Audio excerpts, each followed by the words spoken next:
جب کھانے کے ذخیرے ختم ہو گئے اور پیٹ بھوک سے بلبلا اٹھے، ایک لڑکی نے افسردگی سے نیچے نہیں بلکہ اوپر دیکھا اور اوپر دیکھتے ہوئے ہی بھوک کا حل تلاش کر لیا۔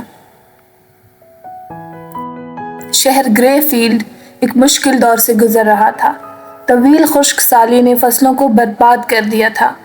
کھانے کی قیمتیں آسمان کو چھو رہی تھیں اور مارکیٹس اکثر دوپہر سے پہلے بند ہو جاتی۔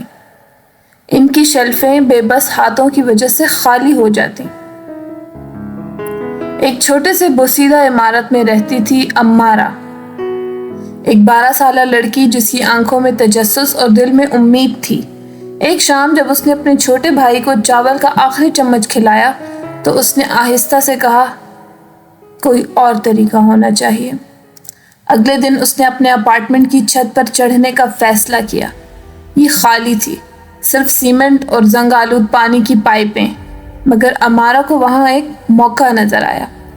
اس نے پرانے برتن، ٹوٹی ہوئی بالٹیاں اور سوڈے کی بوتلیں جمع کی، انہیں نزدیکی پارک کی مٹی سے بھر لیا اور اپنے سائنس کلاس کے بیجوں کے ساتھ ٹماٹر، سپینچ، حتیٰ کہ گاجر، وہ پودے لگانے لگی۔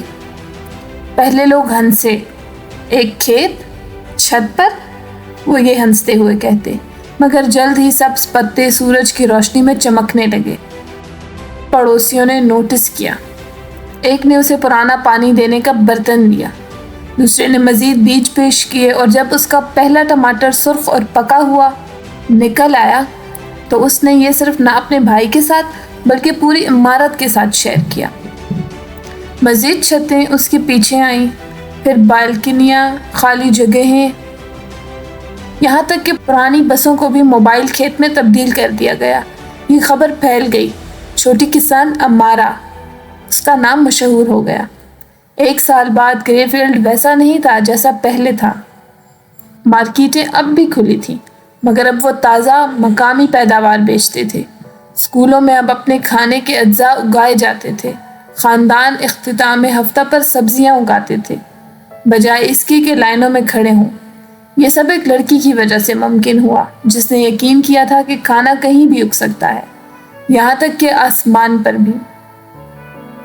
امارہ کے پاس نہ زمین تھی، نہ دولت، نہ طاقت، صرف ایک چھت اور ایک خواب۔ بھوک صرف کھانے سے نہیں ختم ہوتی، بلکہ خیالات، عمل اور کمیونٹی سے بھی ختم ہوتی ہے۔ کبھی کبھی سب سے چھوٹا باغ سب سے بڑی امید کو پا لیتا ہے۔